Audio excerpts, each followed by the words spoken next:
నమస్తే, welcome to our channel. So రాజకీయాల్లో శాశ్వత మిత్రులు కానీ శాశ్వత శత్రువులు కానీ ఉండరు అంటారు. అందుకు ప్రత్యక్ష ఉదాహరణే మన బొత్స సత్యనారాయణ గారు. సత్యబాబు అంటారు, మాజీ పీసీసీ ప్రెసిడెంట్గా చేశారు. అంత పెద్ద పోస్ట్ అంటే మాజీ పీసీసీ ప్రెసిడెంట్ అంటే ఒక ముఖ్యమంత్రి అవ్వడము ఈజీ ఏమో కానీ పీసీసీ ప్రెసిడెంట్ అవ్వడం చాలా కష్టం కాంగ్రెస్ పార్టీలో. అలాంటి పోస్ట్లో ఉన్నటువంటి ఒక వ్యక్తి ఒక ప్రాంతీయ పార్టీలో జాయిన్ అయ్యి, అంటే జగన్మోహన్ రెడ్డి గారు తండ్రి గారు అయినటువంటి రాజశేఖర్ రెడ్డి గారితో అప్పట్లోనే మంత్రిగా పనిచేసినటువంటి బొత్స సత్యనారాయణ గారు ఒక ప్రాంతీయ పార్టీలో చేరి సరైన గౌరవం కూడా లేకుండా, గుర్తింపు కూడా లేకుండా, ఏ విధంగా 5 సంవత్సరాల అధికారంలో ఉన్నప్పుడు కూడా ఆయనకి ఇచ్చినటువంటి అంటే ప్రాధాన్యత లేనటువంటి మంత్రిత్వ శాఖ ఇచ్చి ఏ విధంగా అవమానించారో కూడా మనం అందరం చూసాము. కానీ కొన్ని రాజకీయ సమీకరణాల దృష్ట్యా మింగలేక కక్కలేక వైఎస్ఆర్సీపీ పార్టీలో ఆయన కంటిన్యూ అవుతున్నటువంటి విషయం కూడా ఆయన్ని దగ్గర నుంచి చూస్తే చాలా క్లియర్గా అర్థమవుతుంది. సో జగన్మోహన్ రెడ్డి గారి వ్యక్తిత్వం ఎలా ఉంటుంది అంటే, ఇప్పుడు ఇంతకు ముందు రాజకీయాలు ఏ విధంగా ఉండేవంటే, సో ప్రతిపక్ష పార్టీలను గౌరవించడం, ఏదైనా విందు వినోదాలకు అటెండ్ అయినప్పుడు ప్రతిపక్ష పార్టీలోని నాయకులను, ప్రతిపక్ష నాయకుడిని వాళ్ళు కౌగలించుకోవడము, మాట్లాడుకోవడము, ముచ్చట్లు చెప్పుకోవడం చూసాము. ఎప్పుడైతే జగన్మోహన్ రెడ్డి అనేటువంటి ఒక వ్యక్తి ఆంధ్రప్రదేశ్లో రాజకీయ పార్టీ పెట్టాడో ఆ రోజు నుంచి ఈ పొలిటికల్ కాంపిటీషన్ కొద్దీ అది రైవలరీగా మారిపోయింది. అది ఏ విధంగా ఒక శత్రుత్వం లాగా తయారైపోయింది. ఈ ఇంటి మీద కాకి ఇంకొక ఇంటి మీదకి వెళ్ళకూడదు అనేటువంటి ఒక నియంతలాగా ఒక పార్టీని అయితే నడిపిస్తూ ఉన్నాడు. సో ఉదాహరణకు నారా లోకేష్ గారిని పొగిడాడని చెప్పి ఎవరో ఆయన ఎమ్మెల్సీ ఉంటే ఆయన్ని పార్టీ నుంచి ఏ విధంగా బయటకు పంపించారో మనం అందరము చూసాము. అదేవిధంగా రేవంత్ రెడ్డి గారు ముఖ్యమంత్రి అయినప్పుడు ఆయన ఎంపీగా ఉండి ముఖ్యమంత్రి అయ్యాడు కాబట్టి, అప్పట్లో మల్కాజ్గిరి ఎంపీగా పనిచేశాడు కాబట్టి, అరే మనం ఎంపీగా ఉండి మనము ముఖ్యమంత్రి అయ్యాము కదా, మన సహచర మంత్రులు ఎవరైతే ఉన్నారో వాళ్లకు కొంచెం డిన్నర్ లాంటిది ఇద్దామని చెప్పి ప్లాన్ చేసి, ముఖ్యంగా ఆంధ్రప్రదేశ్ తెలంగాణకు సంబంధించినటువంటి అఖిలపక్షం అంటే అన్ని పార్టీలకు సంబంధించినటువంటి ఎంపీలను విందుకు ఆహ్వానిస్తే, అందులో వైఎస్ఆర్సీపీ పార్టీకి సంబంధించి అక్కడ రేవంత్ రెడ్డి గారు ఇచ్చినటువంటి విందుకు హాజరైనటువంటి ఎంపీలు ఎవరైతే ఉన్నారో వాళ్ళకందరికీ టికెట్లు ఇవ్వడం లేదని చెప్పి ముఖం మీదే చెప్పేయడము. అందులో భాగంగానే బాలశౌరి గారు పార్టీ మారి జనసేన పార్టీలోకి వచ్చి, అది ఆయనకు అదృష్టం కలిసి వచ్చింది అనుకోవాలి. పార్టీ మారాడు, జనసేన పార్టీలోకి వచ్చాడు, మచిలీపట్నం ఎంపీగా పోటీ చేశాడు, గెలిచాడు. వైఎస్ఆర్సీపీ ఏమో ప్రతిపక్ష హోదా కూడా లేకుండా అధికారం కోల్పోయింది. సో కేవలము రేవంత్ రెడ్డి గారు ఇచ్చినటువంటి విందుకు హాజరయ్యారనేటువంటి ఒకే ఒక కారణంతో చాలామంది నాయకుల్ని అప్పుడు పక్కన పెట్టేయడము, పార్టీ దూరం చేసేయడము, ప్రాధాన్యత లేని పదవులు కట్టబెట్టడము, వాళ్ళను ఇంకా పక్కన పెట్టేయడం అంటే ఇంకా వాళ్ళను పొమ్మన లేక పొగబెట్టేలాగా వాళ్ళు వ్యవహరించారు. సో ఇప్పుడు ఈ టాపిక్ ఎందుకు వచ్చిందంటే, బొత్స సత్యనారాయణ గారు పార్టీ మారబోతున్నారా అంటే సోషల్ మీడియాలో అవుననే సమాధానాలు వినిపిస్తున్నాయి.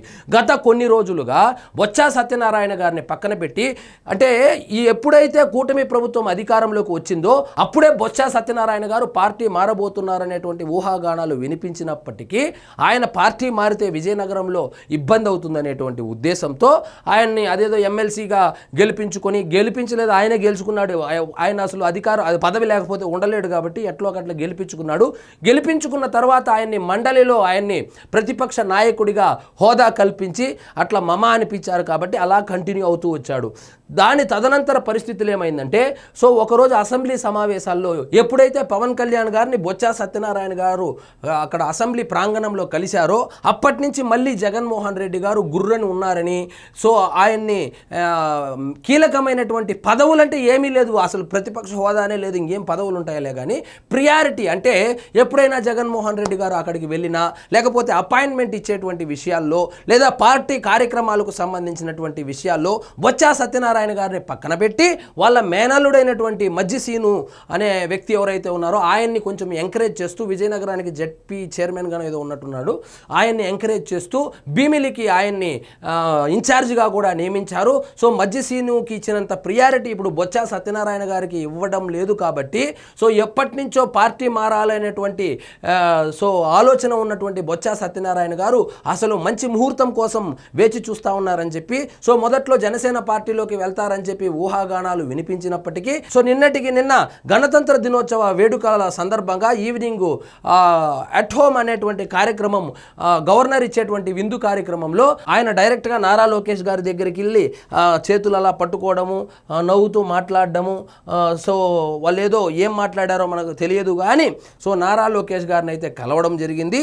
సో నారా లోకేష్ గారిని కలిసినటువంటి వీడియో విపరీతంగా సోషల్ మీడియాలో అయితే వైరల్ అవుతా ఉంది. సో కొంతమంది అయితే అందుకే అన్న ఎవరిని పడితే వాళ్ళని ఎంకరేజ్ చేయకూడదు, మీరు ఎవరిని పడితే వాళ్ళని ఎంకరేజ్ కాదు, జగన్మోహన్ రెడ్డి గారి కన్నా పెద్ద స్థాయిలో ఉన్నటువంటి బొత్స సత్యనారాయణ గారు జగన్మోహన్ రెడ్డి గారు పార్టీ పెట్టాక ఈ పార్టీలో జాయిన్ అయ్యాడు.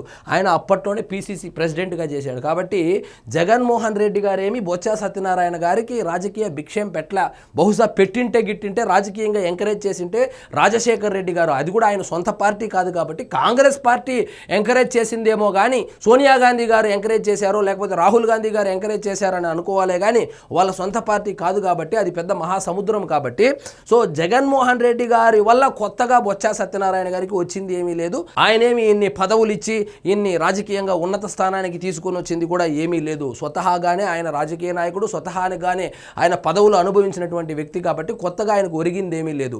సో ఇప్పుడు ఆయన ఏ పార్టీకి వెళ్ళబోతున్నారు? సో మరి తెలుగుదేశం పార్టీ అనేది బొత్స సత్యనారాయణ గారికి సో చిరకాల ప్రత్యర్థులు కదా, మరి ఆ పార్టీలో ఆయన ఇమడగలుగుతారా ఒకవేళ జాయిన్ అయితే? అంటే ఇక్కడ శాశ్వత మిత్రులు కానీ శాశ్వత శత్రువులు కానీ ఉండరు అని చెప్పి వీడియో మొదట్లోనే నేను చెప్పడం జరిగింది. సో రాజశేఖర్ రెడ్డి గారు బ్రాంతి ముట్టుకోకుండా ఒక రోజు కూడా నిద్రపోరు అని చెప్పినటువంటి బొత్స సత్యనారాయణ గారు జగన్మోహన్ రెడ్డి గారు పెట్టినటువంటి పార్టీలో జాయిన్ అయ్యి ఎమ్మెల్యే అయి మంత్రి అయినప్పుడు లేనింది ఆయన తెలుగుదేశం పార్టీలో వచ్చి చేరితే అదేం పెద్ద అడ్డంకి అయితే ఉండదని నేను అనుకుంటున్నాను. మరి తెలుగుదేశం వాళ్ళు చేర్పించుకుంటారా లేదా ఆయన జనసేనకే వెళ్తారా, లేదు ఇవన్నీ ఎందుకులే మనం సెంట్రల్ పార్టీకి వెళ్ళిపోదాం అనుకుంటున్నాడా? ఇక్కడ ఏంటంటే సెంట్రల్ పార్టీ బీజేపీలో జాయిన్ అవ్వాలంటే కూడాను మొన్న విజయసాయి రెడ్డి గారు చెప్పినట్లు సో ఆ పార్టీలో ఎవరిని పడితే వాళ్ళని చేర్చుకోవడం లేదు. అక్కడ చేర్చుకోవాలంటే జగన్మోహన్ రెడ్డి గారే అడ్డు చెప్తా ఉన్నారు, అక్కడ కేంద్ర పెద్దలతో మాట్లాడుతూ ఉన్నారు, చంద్రబాబు నాయుడు గారు అడ్డు చెప్తా ఉన్నారు, పవన్ కళ్యాణ్ గారు ఒప్పుకోవడం లేదనేటువంటి వార్తలు కూడా వచ్చాయి. సో ఇక్కడి నుంచి నరుక్కొని వెళ్తే బీజేపీ వాళ్ళు ఇప్పుడు బొత్స సత్యనారాయణ గారు బీజేపీలో జాయిన్ అవుతారంటే ఆ విషయము చంద్రబాబు నాయుడు గారికి కానీ పవన్ కళ్యాణ్ గారికి కానీ వాళ్ళకి కనుక ఇబ్బందిగా లేకపోతే జాయిన్ అవ్వచ్చు అనేటువంటి ఉద్దేశంతో ఏమైనా పావులు కదుపుతా ఉన్నారా అంటే తెలియనటువంటి పరిస్థితి. సో మొత్తానికి బొత్స సత్యనారాయణ గారు సంచలనంగా మారారు. సో ఆయన ఇప్పుడు శాసన మండలిలో ప్రతిపక్ష నాయకుడిగా ఉన్నాడు. సో ఇప్పుడు అత్యున్నత పదవి వైఎస్ఆర్సీపీ పార్టీలో అత్యున్నత పదవి ఎవరికైనా ఉందంటే అది జగన్మోహన్ రెడ్డి గారికి కాదు, బొత్స సత్యనారాయణ గారికి.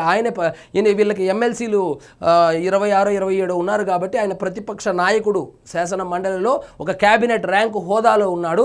కానీ రాజకీయ సమీకరణాల దృష్ట్యా ఆయనకు వాళ్ళ మేనల్లుడుకు పడడం లేదని రకరకాల ఊహాగానాలు అయితే వినిపిస్తూ ఉన్నాయి. సో జగన్మోహన్ రెడ్డి గారు వాంటెడ్గానే మధ్య సీనును ఆయన ఎంకరేజ్ చేస్తూ ఉన్నారు, బొత్స సత్యనారాయణ గారిని ఎంకరేజ్ చేయడం లేదు అనేటువంటి వార్తలు కూడా వినిపిస్తూ ఉంది. మరి బొత్స సత్యనారాయణ గారు పార్టీ మారబోతున్నారా అంటే ఒకవేళ కర్మగాలి బొత్స సత్యనారాయణ గారు గనుక పార్టీ మారితే ఆల్రెడీ విజయనగరంలో గుండు సున్నా వచ్చింది.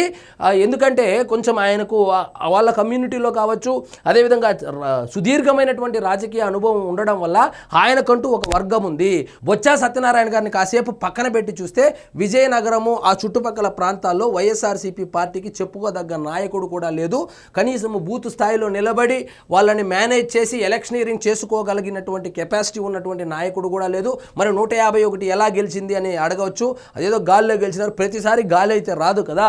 కాబట్టి సో వైఎస్ఆర్సీపీ పార్టీలో చాలా కీలకమైనటువంటి వ్యక్తి, అంటే స్వతహాగానే ఇమేజ్ ఉన్నటువంటి అతి కొద్ది మంది నాయకుల్లో, అంటే వైఎస్ఆర్సీపీ పార్టీ అంటే జగన్మోహన్ రెడ్డి, జగన్మోహన్ రెడ్డి అంటే వైఎస్ఆర్సీపీ పార్టీనే. కానీ అందులో కొంతమంది మాత్రమే కొంచెం స్వతహాగా వాళ్లకు క్యాడర్ ఉండి స్వతహాగా వాళ్ళు ఎలక్షనీరింగ్ చేసుకొని 10 రూపాయలు ఖర్చు పెట్టుకోగలిగినటువంటి నాయకులు ఎవరైనా ఉన్నారంటే వేళ్ల మీద లెక్క పెట్టవచ్చు.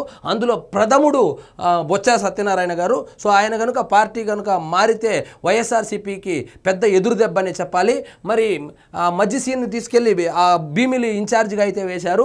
మరి ఆల్రెడీ ప్రతిపక్ష హోదా కోల్పోయి కష్ట పరిస్థితుల్లో ఉన్నటువంటి వైఎస్ఆర్సీపీ పార్టీ ఇలా పార్టీ నాయకులు ఒకరొకరుగా జారిపోతే ఏ విధంగా మేనేజ్ చేస్తారో వచ్చే ఎన్నికల్లో తెలియాలంటే చూడాలి మరి. కాబట్టి మరి బొత్స సత్యనారాయణ గారు తెలుగుదేశం పార్టీలో చేరినాను, జనసేన పార్టీలో చేరినాను, బీజేపీ బీజేపీలో చేరినాను ఆశ్చర్యపోవాల్సినటువంటి అవసరం లేదు.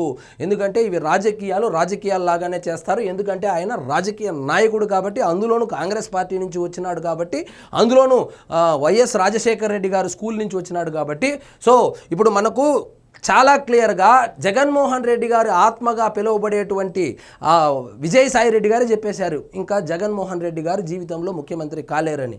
మరి బొత్స సత్యనారాయణ గారికి తెలియదా?